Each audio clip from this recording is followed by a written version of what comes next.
Love it. Have you look at number 3 for me? Okay. Cool, let's go 1. You're not someone who's gonna take 9 looks at the hole and then stand there for 20 seconds before you hit. You wanna get going. Never. So, The visual of it going back, I just got thrown when it went back. I was like, it went way to the right. I don't know why, but it just like went that way. We are here at the Ping Putting Lab. We're hanging out with Dr. Paul Wood, VP of Engineering here to talk about putter alignment. And we're gonna talk about these crazy glasses, what they do, and how it impacts if you're gonna make more putts or not. Let's get into it.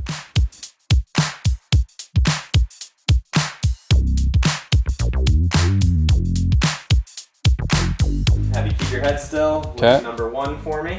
Okay. Number 4. And number 5. Looking at the golf ball, looking back at the putter head. so as much as possible, we want you in the mode of doing what you would do on the course, right? Yeah. Like you've got this to win Okay. this to win a pint off your friend. Okay. So what we're really looking at is the setup. When you get over it, how quickly are you able to settle? Like it Okay. looks to me from just watching that like you quite like to kind of get up there and hit. Yeah. Like, you're not someone who's gonna take 9 looks at the hole No. and then stand there for 20 seconds before you hit. You want to get going. Never. Yeah. So even more than you're itching to get going, we want you to feel comfortable and ready to go. And so we did some studies with, like all of our staff and just looking at patterns. And one of the things that was interesting is a lot of people don't know what they do until you show them on video. Huh. So one of our engineers was always, everything was keyed off his left foot. Okay. And so in the gaze pattern, you see ball, left foot, ball, hole, ball, left foot. Interesting. It wasn't a conscious thing, but and it makes sense, right? That Yeah. setup's so important, but for him, that was a big part of his setup. So this is the end of your pre-putt phase. It's when we've taken our last glance at the hole. Okay. I've marked the end of that phase. This is you in address. This axis here is going to be millimeters, so distance between your eyes and the center of the ball. Okay.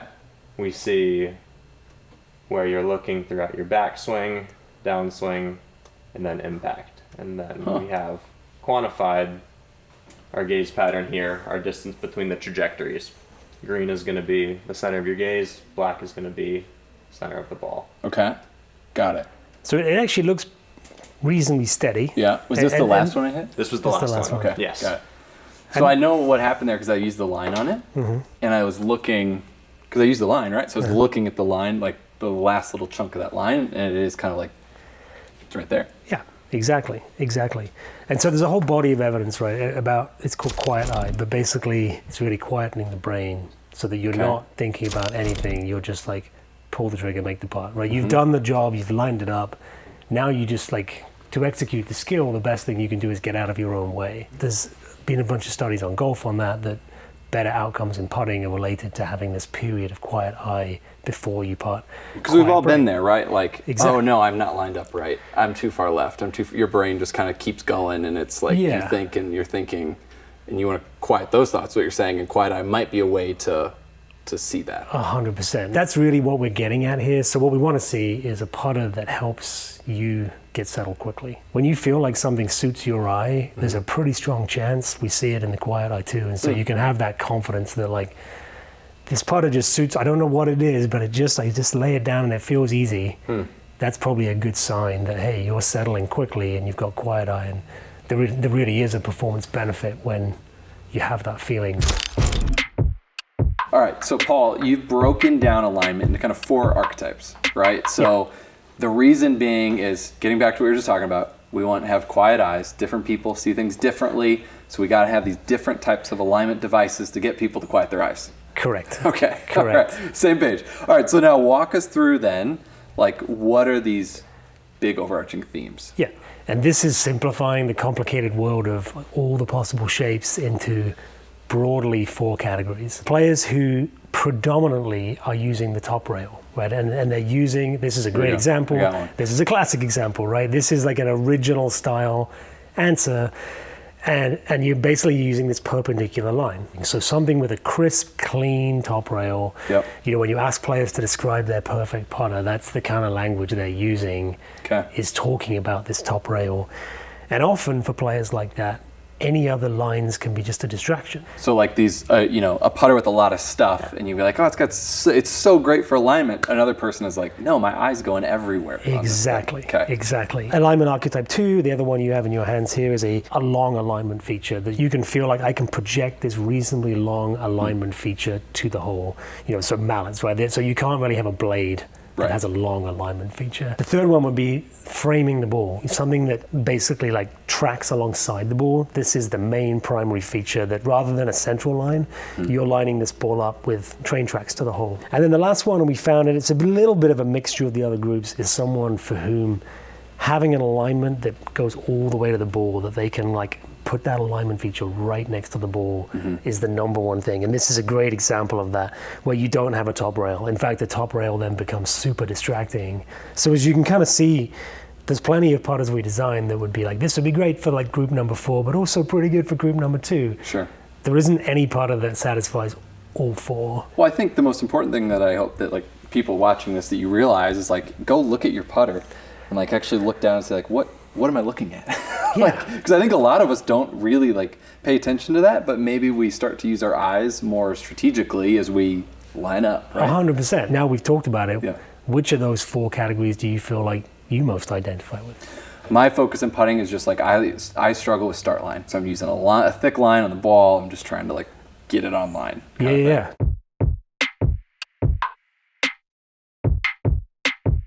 So for you, maximizing the ability to get that done quickly in your process is going to make you the most comfortable.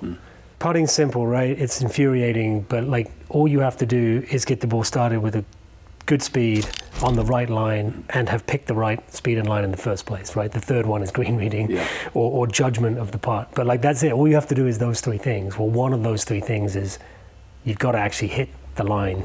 And where do, like when tour pros come in here, do they line up at the hole, or like where? I know we talked a little bit about this. So that's a leading question. You teed that one up. No, sir, they do not. Sometimes they do. Yeah. What we have seen, and I think it always, there's a tendency, people love the idea of everything being zeroed out, right? You'd love to think that you're a pendulum, and that when you set up a putt, you're all zeroed out. You start at 0, you make a nice stroke, you get back to 0. Almost nobody in the world does that. Almost everyone has a slight bias. And what we've seen is the best players in the world do it consistently. If they're 1 degree to the right, they're always 1 degree to the right. If they're 2 degrees to the left, they're always 2 degrees to the left. So we try to make sure you're as consistent as you can be, and the ball starts on line. If you have a bias and you can repeat it every time, great. And often what we found is if we try to take the bias away from you, now we mess with your athlete. Right. So we might get you zeroed out at address, and now you're pulling everything because that's just what you do. So we don't try to zero you at address, we try to zero you at impact. So which one do you want to start with? You want to start with Tomcat or Answer? Let's start with the Tomcat. It's not so drastic. Yeah. Yeah, that went right. My eyes couldn't help but look at these white dots, right? Like that's what you look at. But it didn't line up with my line on the ball, so then I was just looking at the line, and then when it got moving too, it felt distracting. Like when it was moving in space. So like I felt a few things there. That's pretty much a laundry list of the things we don't want you doing in a putt. Is not being sure what to focus on, is not sure whether to focus on the putter going back. Those are the things, that's distractions. Right. So let's see. It's actually not too bad. I mean, you sort of made things work okay. So my focus stays on the ball, kind of back of the ball there. Yeah. I didn't get distracted or look at the putter when hitting. You're a pro. Yes, you got that right, Paul. The next what we'll do is something that's the opposite, right? We'll do the Answer with no lines, where you've kind of said you use the lines. Yeah. And so this will be a different experience of like, it's kind of forcing you now to use the top rail because there is no line. Oh, I mean, there's no distractions, that's for sure. Yeah, this is a good, gosh, that looks great. These are 2 ends of the spectrum here. Yeah. See, this is much more of what I want to grab and just like putt with around. If I'm just going to putt around, it'd be with something like this. Yeah. That would be the... And one thing I would say, if you're trying to maximize focusing on the line on the ball, this is going to be great for you. Okay. Right? Because now this allows you to just really focus on... Here's his second putt that was better. Okay. And I think we can definitely It was much. see that. It was much tighter. Yes. Huh. So explain that. Explain that. What you're seeing there? So Yeah. There's just looking less at movement of your eye. less Except- movement of the eyes, and also here, this is in millimeters, the distance between the trajectories. On the other one, we were hovering up around 40. Okay. Here we're hovering down at 20. Just able to see the tighter dispersion in the trace as we track the putt, as well as the absolute distance in the plot below. Interesting. So what does that mean? So Sorry, explain that to a kindergartner. You adapted pretty well after the first one and the second one, even though it's not like super obvious in the video, like in the actual data. It's just much tighter gaze. Got it. Yeah. Did not stroke that well, though. I don't know if that's the sound we want you making after a putt. I feel like I yanked it inside and then pull hooked Everything looked okay until you made that noise. Let's do another. All right, let's see if we can make a better stroke this time.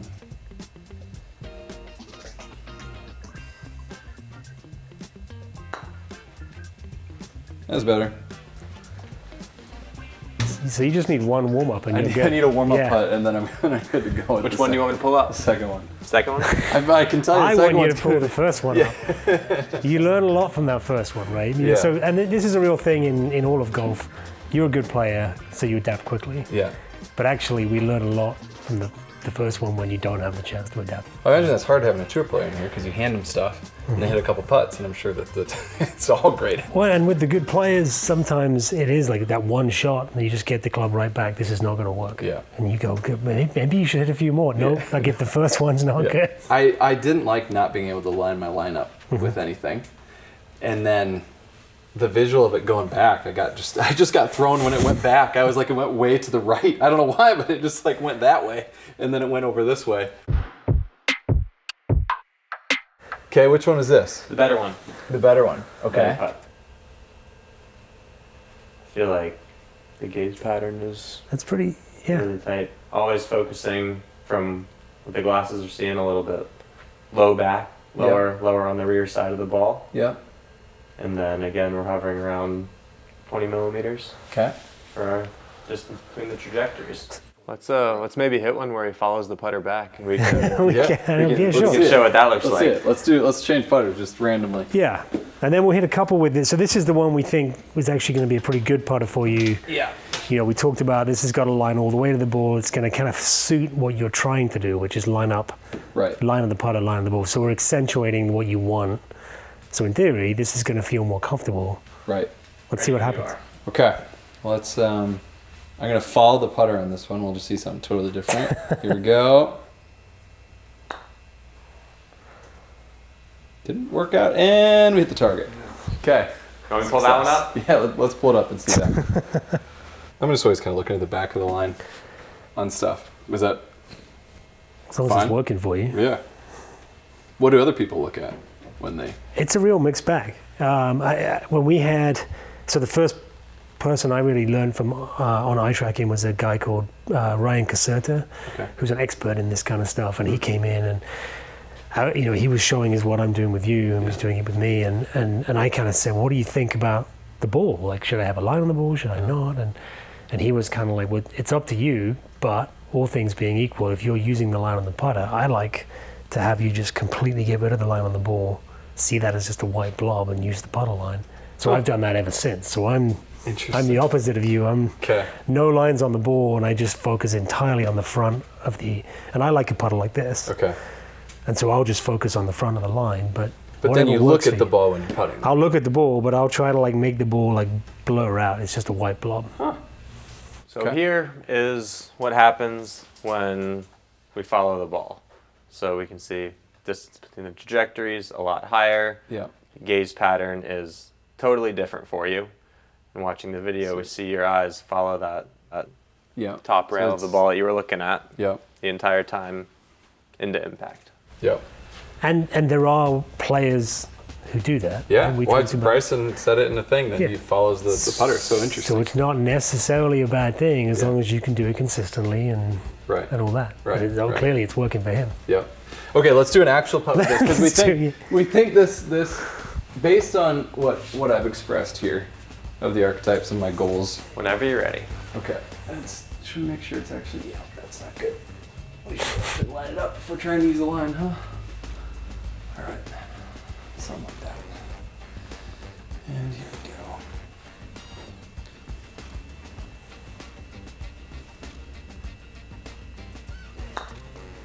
Yeah, I mean, this is a great feeling putter, and it looks awesome too.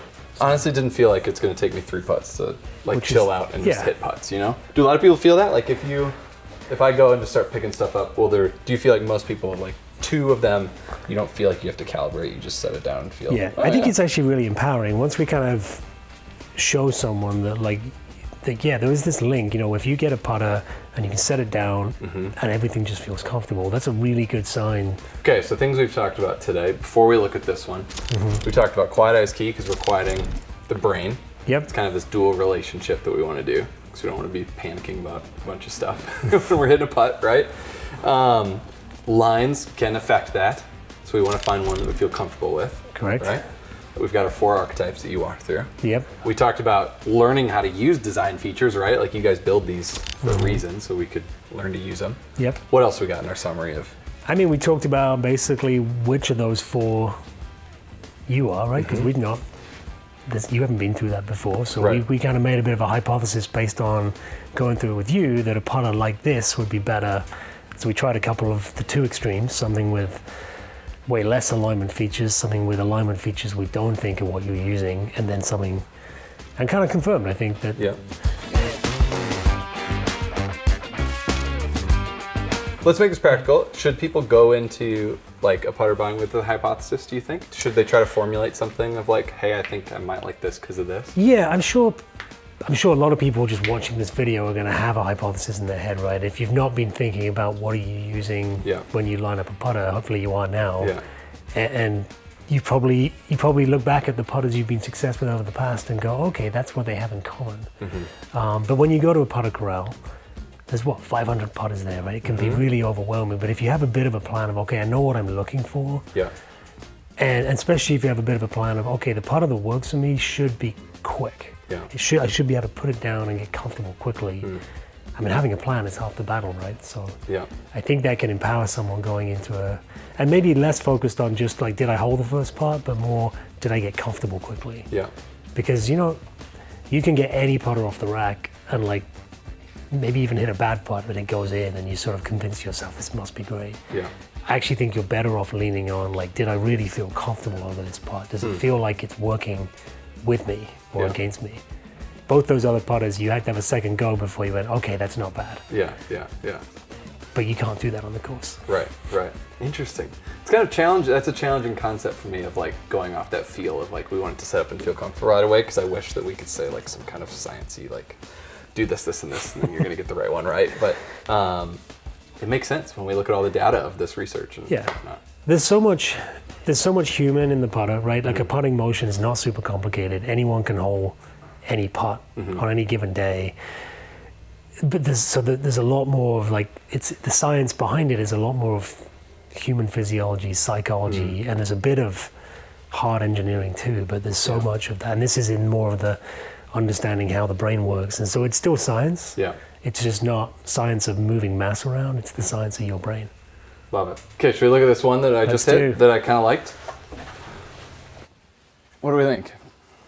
I think the gaze pattern looks incredibly consistent between both trajectories. You're seeing, again, similar to the others, around 20 millimeters, but we're seeing a lot less noise in that. It's very consistent, yeah. Can you explain black and green again? Yeah. Yep, so black and green is going to be the ball, black is the ball, green is where you are looking.